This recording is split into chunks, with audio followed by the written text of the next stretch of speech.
जय हिंद। मैं Bir Bahadur Singh, national coordinator voice of ex serviceman society and chairman united front of ex serviceman. आज MSP की तारीख थी।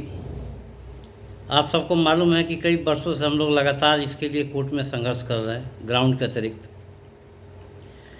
पहले जो जज सुनवाई कर रहे थे वो ट्रांसफ़र हो गए, बेंच ट्रांसफ़र हुआ, दूसरे जज के पास आए वो भी ट्रांसफ़र हो गए, एक जज रिटायर्ड हो गया। तो टोटल 4 जजों ने जो केस सुना है उसमें से 3 या तो ट्रांसफ़र हो गए या रिटायर्ड हो गए। उसके बाद आज जो हमारी केस लगी हुई थी न्यायमूर्ति रेखा पल्ली और शैलेंद्र कौर न्यायमूर्ति के कोर्ट नंबर 6 में हम लोग बड़े आसान्वित थे कि आज हियरिंग शुरू हो जाए, ख़त्म हो जाएगी, बहस समाप्त हो जाएगी। इसलिए हम लोग, मैं तो सुबह 9 बजे ही हाई कोर्ट पहुंच गया था, 9:45 बजे कोर्ट के अंदर हो गया था और 6 नंबर कोर्ट के बाहर बैठा हुआ था। हमारे वकील साहब ने पूछ लिया था सरकारी वकील को कि बहस के लिए तैयार हो ना। उन्होंने कहा था हाँ बहस के तैयार है, मैं आ जाऊँगा। हमारे वकील साहब भी वहाँ पे 12 बजे से डेरा डाल के बैठ गए थे अपनी टीम के साथ। 22 नंबर पे लगा हुआ था। जब 22 नंबर पे बहस शुरू हुई तो हमारे वकील साहब ने बहस करना शुरू किया। तो सरकारी वकील ने कहा दूसरे कि हमारे वकील साहब दूसरे के कोर्ट में हैं और इसकी डेट, इसकी टाइमिंग 3:30 बजे का है, इसलिए 3:30 बजे ही सुना जाए। उन्होंने कहा चलो 3:30 बजे सुन लेंगे, अपनी बातें सुना देंगे। फिर उसके बाद हमारे वकील साहब का फ़ोन आता है सरकारी वकील का कि साहब मैं तो हॉस्पिटल में हूँ, बीमार हूँ, बीमारी का बहाना था। हम लोगों ने कहा कि हम तो अपनी बहस करेंगे। फिर 3:30 बजे जैसे हमारे वकील बहस शुरू करने के लिए खड़े हुए, सरकारी एक दूसरे वकील आ गए, बोला हमारे जो वकील साहब हैं, सरकारी वकील जो डेपुटेड हैं इस केस के लिए, वो सुप्रीम कोर्ट में है, तो इसलिए मामला को स्थगित कर दो। हमारे वकील ने कहा कि जेसीओ, जवान, सिपाही, हवलदार, सूबेदार मेजर तक का मैटर है, इसको पेंड न रखा जाए, सुनवाई हो। लेकिन जज महोदय ने अगली डेट अक्टूबर में देनी चाहिए। फिर हम लोगों के आग्रह पे 30 सितंबर को डेट दी। ये वकील साहब बार बार, ये पहला मैटर नहीं है, इससे पहले भी बहस से भागते थे, पहले भी बहस से भागते रहे, हर बार एडजॉर्नमेंट मांगते हैं।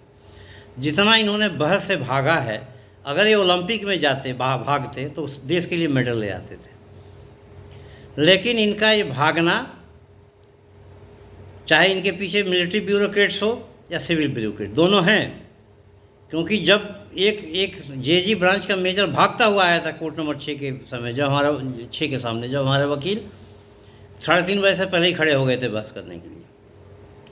तो ये जो सिविल और मिलिट्री ब्यूरोक्रेट्स काम कर रही है, ये वकील के माध्यम से ये पूर्व सैनिकों और सर्विंग सेनाओं के सैनिकों के, साधारण रैंक के, सिपाही से लेकर सूबेदार मेजर का, इनका मनोबल तोड़ने का प्रयास कर रही है। ये छल प्रपंच किस लिए? सीधी आओ बहस में। कितने बार भागोगे, कहाँ कहाँ भागोगे? आपकी स्ट्रेटजी यही है कि मामले को लंबा लटकाया जाए और छल प्रपंच द्वारा इनको कह दो कि बहस के लिए तैयार है, बहस नहीं करना, ताकि हमारे वकील को फीस हमें देना पड़े। और हम लोग सुप्रीम कोर्ट से वकील मंगाते हैं, बहुत महंगे वकील हैं। इनका 2 लक्ष्य है, मामले को लटकाओ और इनके जो थोड़ा बहुत पैसे बचे हुए हैं, जो फंड है, वो इनको फीस में निकल जाए, ये ठंडे होकर घर में बैठ जाएंगे। लेकिन मैं बता देता हूँ मिलिट्री और सिविल ब्यूरोक्रेट्स को भी कि हम सैनिक हैं, अंतिम सांस तक लड़ेंगे। आपने कविता सुनी होगी ना, वो पथ क्या पथिक कुशलता क्या, जिस पथ पे बिखरे फूल न हो, नाविक की धार कुशलता क्या, जब धराएं प्रतिकूल न हो।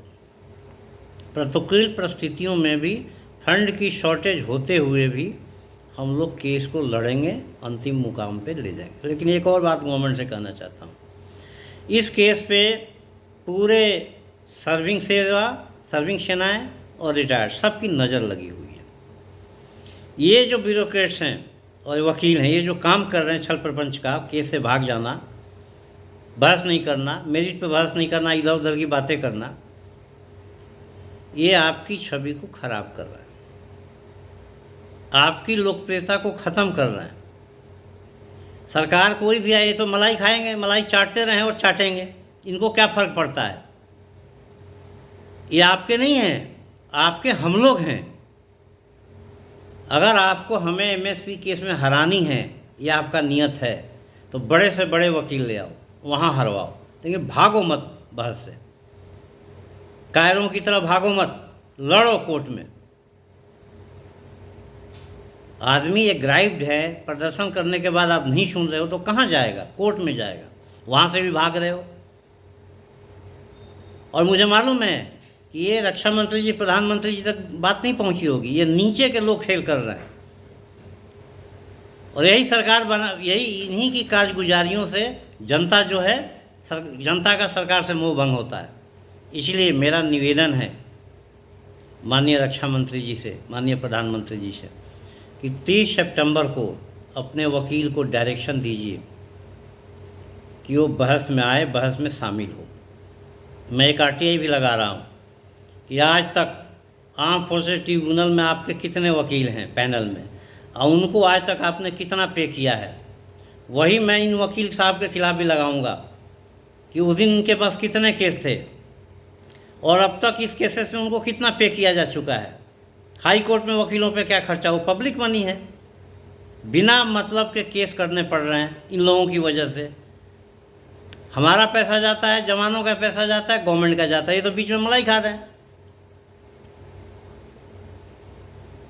भागने से क्या फ़ायदा होगा, इनकी तो दिहाड़ी बन गई, इनका तो वाउचर बनेगा, इनको तो पैसे मिल जाएंगे। जितना लंबा चले इनके जेब भरते रहेंगे, हमारे जेब खाली होते रहेंगे और सरकार के जेब खाली होते रहेंगे। इसलिए हम लोगों को सिस्टम में पूरा भरोसा है। माननीय मंत्री महोदय, वकीलों को कहिए कि बहस में भाग लें, समय बर्बाद ना करें और इसको जो केस हम लोग हैं इसको लॉजिकल कंक्लूजन पे पहुंचाया जाए। चाहे आप जीतें हम जीतें, कोई फ़र्क नहीं पड़ता। ये तो आप बात नहीं माने, हम लोग कोर्ट में गए हैं, जीत तो न्याय की होगी ना। आधी देश के जवान कहाँ जाएगा न्याय के लिए, जब आपसे न्याय नहीं मिला कोर्ट जाएगा, वहाँ से भी भाग रहे हैं।